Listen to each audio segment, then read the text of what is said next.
కవితను కాంగ్రెస్లో చేర్చుకోమట మాజీ ఎంపీ మధు యాష్కి అంటున్నారు.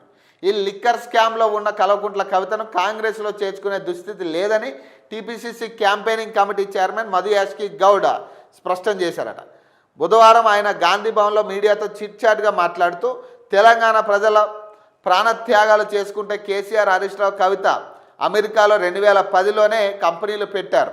కవిత తెలంగాణ ఉద్యమంలో సంపాదించారు, మళ్ళీ రాజకీయాల్లోకి వచ్చాక సంపాదించారు. అప్పుడే జిల్లాకో పిఏను పెట్టుకున్నారు. ఆమె 3000 కోట్లతో రాజ భవంతి కట్టుకున్నారు.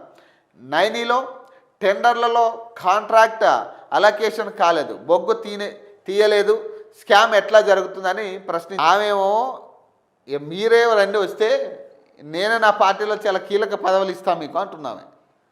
నేనెందుకు వాళ్ళని అడుగుతా అంటున్నామే. కానీ అడిగే స్కోప్ కూడా ఉంది. మనం అడగలేదు అనేది అది తప్పు పట్టే పరిస్థితి లేదు, అడిగే స్కోప్ కూడా ఉంది. ఇక చూడాలి ఎటుపోతాయి ఇవన్నీ కూడా.